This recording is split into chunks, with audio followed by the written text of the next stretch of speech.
welcome back. I'm Laura, I'm a hairstylist, and today I want to show you how to put in traditional highlights. So if you've been keeping up with some of my previous videos, I am comparing 4 different highlighting techniques on this one mannequin. So far, we have done teasy lights, air touch highlights, as well as balayage, all without any toning or root smudges. And when we're done, I want to compare all the different highlighting techniques so that you can decide which one is going to work better for you. They each have different situations where they'll be a better choice for. And honestly, with this mannequin, since she's all totally dark to start and we are going for the ends being totally solid blonde, traditional highlights probably would not be my first choice. But I still want to show you how they're done and how you would get this look using traditional highlights. I'm also going to show you a couple different techniques that you can do as far as different weaving and slicing patterns just to get different results. Okay, so since we're starting in the front on this, we are going to start with doing a little bit of a money piece. Typically, you'll want to take sections that you can read through. So this ends up being about 1/8 of an inch, and I can still see her eye through here. So I would say I'd be able to read through that. If I hold this over the clip here that says Fermar, I can still read that it says Fermar through there. So because this is around the face, we really want to blend this in. So we're going to take a very heavily weaved section here. So since she does not have any blonde on her ends, we are going to hit every single piece with bleach here. We're just going to start at different heights with the lightener.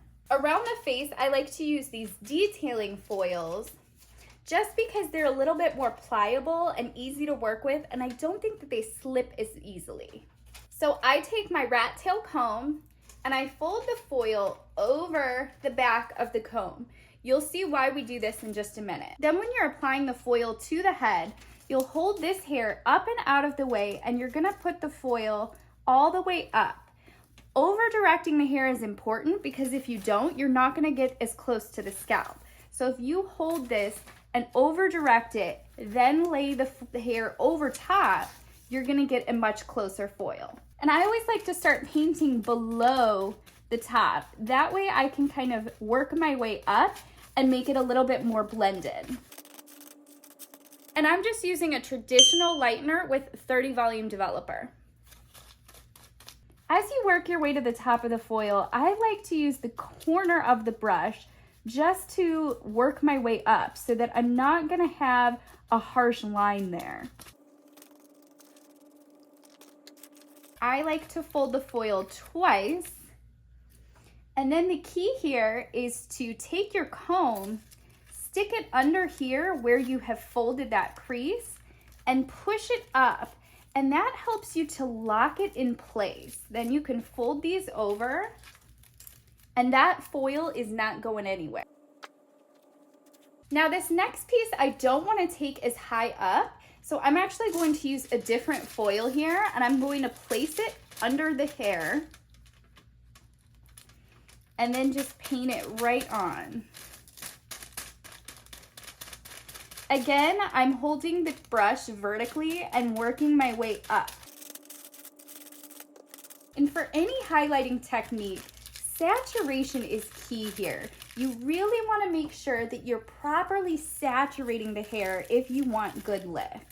Okay, so this piece that we grabbed, I grabbed a slice. It's a very fine section, but I want to show you that you can do both slices and weaves. So rather than weaving this out, I'm going to paint this whole piece. Again, folding the foil over the back of the rat tail, over directing the hair, and sticking the foil underneath. You pull tight with the hair, you're gonna hold that foil in place.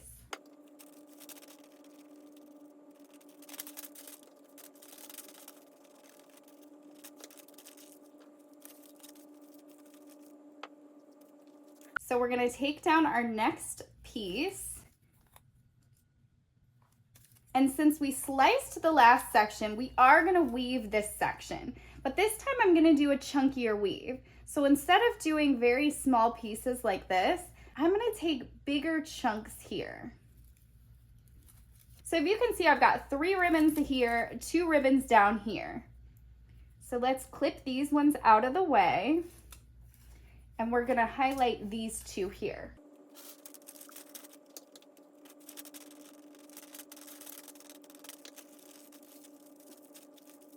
Now we'll grab our 3 pieces that we have weaved out prior. And I'm going to use one of these foils again because I'm not taking these ones all the way to the scalp. So since I'm not taking this all the way to the scalp, I don't really need to fold the foil over because we don't need to tighten it and tuck it up.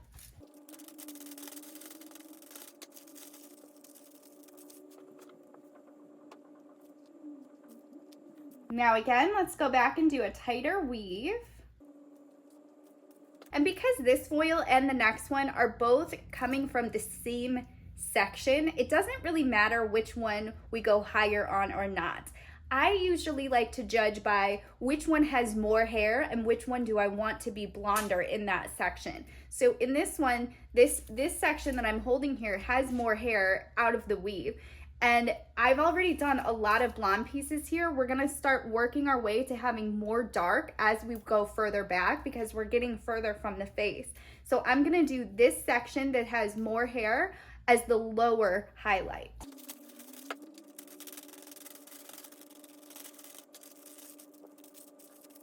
And now this section, which has a little bit less hair, we are gonna take all the way up to the scalp.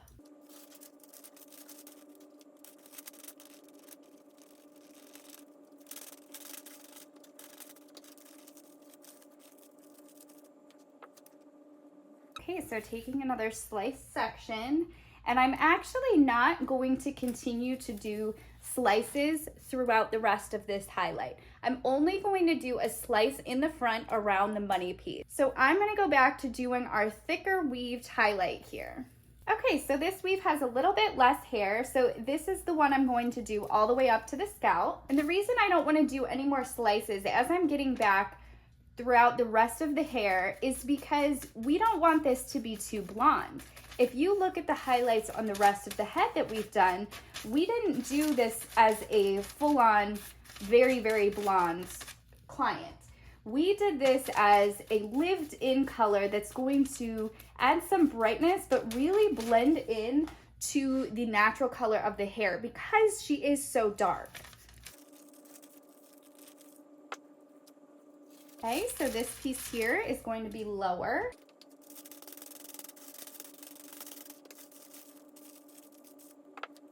So we take a slice and then we're gonna weave it out. And I will say that I do know some stylists that will go and just weave right from back here. That's just personal preference. I prefer to take the slice first, clip this hair out of the way, then go through and do my weaving. And then clip this out of the way. And another little trick, just to get this even closer, is once you have this in place and you pull the rat tail out, smooth at the end of that foil down, just so it makes it a little bit more crisp.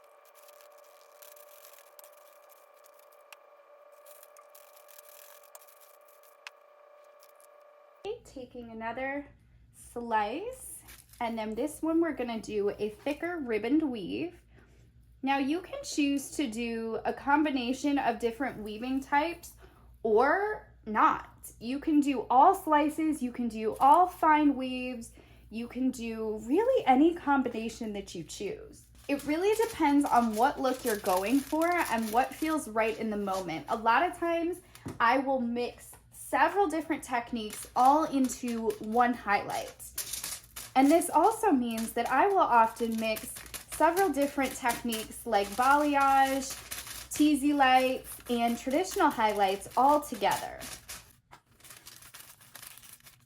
This is why highlights are rather expensive these days because we aren't just doing a traditional highlight. We're doing a lot more. It's a lot more complicated, and it's really just extremely customized to the client.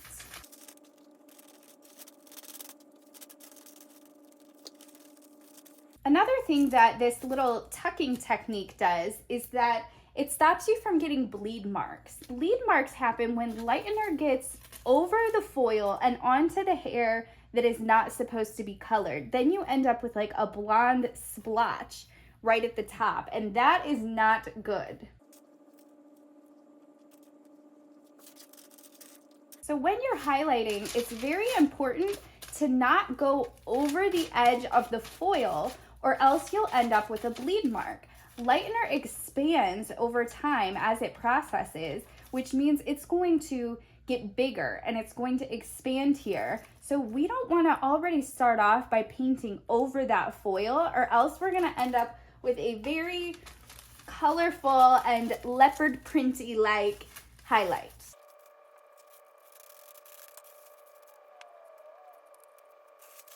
So if you can see here that this is now towards the back, there's very minimal hair that I'm working with, but I'm still taking the time to weave it all out.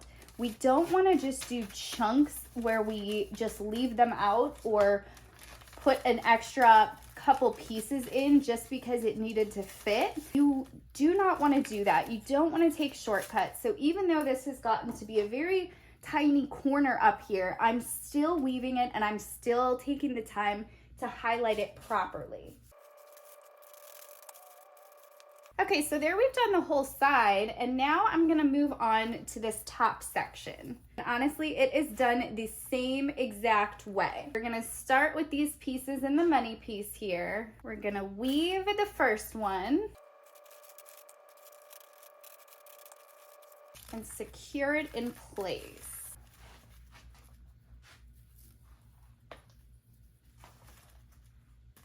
Looked like she just turned her head on her own there, didn't it? That was weird.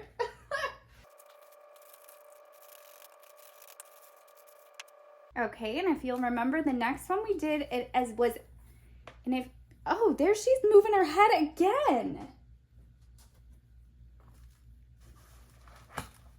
Stop moving. Okay, now the next piece we did, if you'll remember, was a slice. And the slice was all the way to the scalp, just so we have a little bit more brightness around the face.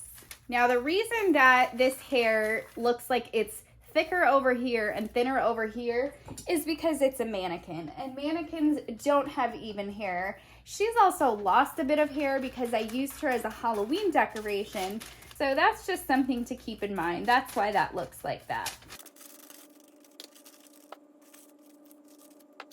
Okay, now this next section was a thicker weave. So I like to call these ribbons. So we're doing a thicker ribbon here.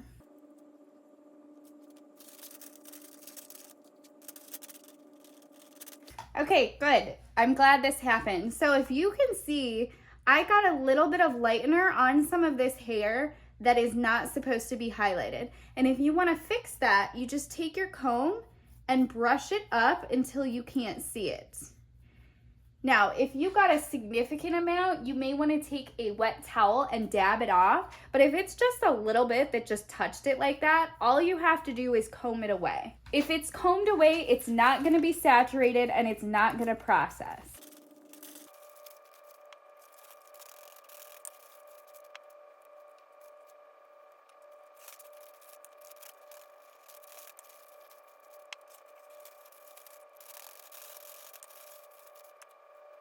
Now, as we're working back, because of the shape of the head, we're not going completely straight back. It's kind of going at an angle here, and that's totally okay. Your sections don't need to be completely uniform and blocked off. Going at an angle is actually a little bit better because it will help to blend the hair as it lays down.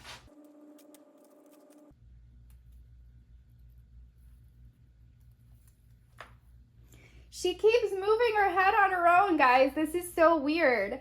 I know it's because of the way her hole is shaped underneath where she sticks into the stand, but it is kind of freaking me out a little bit, I'm not gonna lie.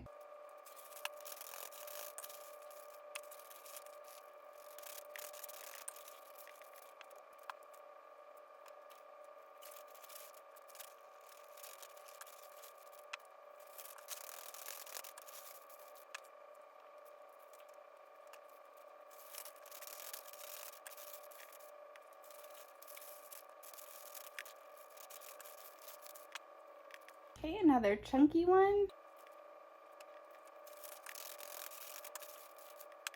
Now I did run out of the other foils I was using over here, and I don't feel like running and grabbing the other ones, but you get the idea. It's the same thing no matter what foil you use. as long as you're folding it in the back so that you can tuck it in if you're going close to the scalp.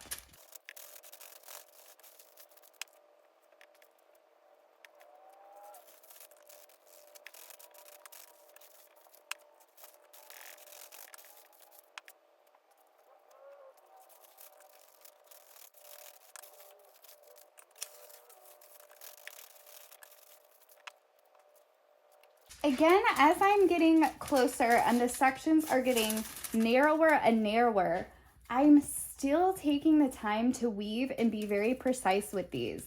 It's very important that you don't take shortcuts and just take a real thick section just because you got to an awkward spot where you're taking very, very small weaves or there's only like a few hairs in the foil.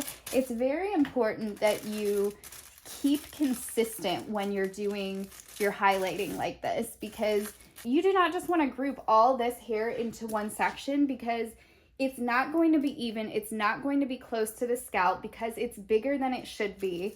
So it's very important to just stay consistent with what you're doing. Alrighty, so just like I did for my TZ lights as well as air touch highlights, I am going to go back and check every foil and re-hit the pieces as needed. This is important anytime you're doing foil highlights in case you either missed a spot or some pieces are done processing while others need a little bit more time or maybe even more lightener.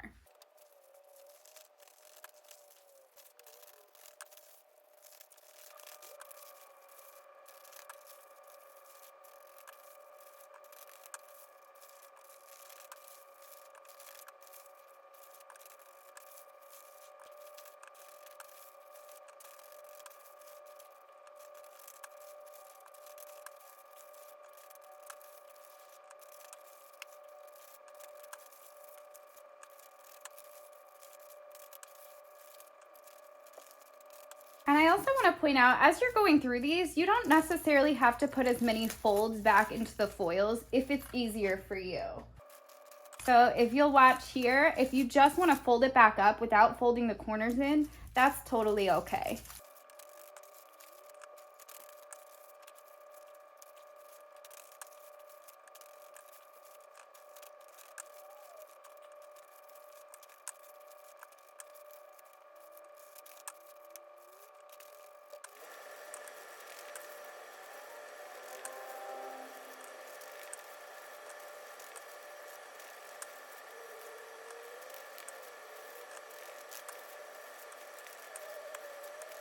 All right, so now that we've reapplied our lightener, I'm gonna let this process for anywhere between 15 and 30 more minutes.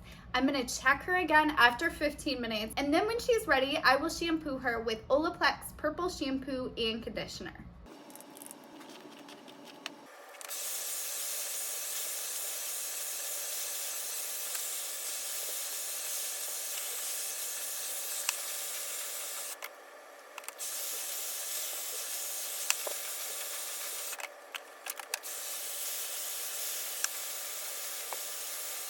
Alrighty, so here we have the results. So like I mentioned earlier, it's not going to marry into the natural color quite as easily as if we had used a root smudge or a root shadow on it. But I'm still pretty happy with how this blend came out without a root smudge. And that is simply because we started the second highlight lower than we did the first one. So that created some variation there. So it wasn't all just up to the scalp. Okay, so make sure you stay tuned because coming up, I am going to compare all 4 different highlighting techniques and talk about what their strengths are as well as what their weaknesses are. If you guys have any other questions for me on traditional highlights, leave them for me in the comments. And make sure you subscribe if you want to make every day a good hair day. Thanks for watching.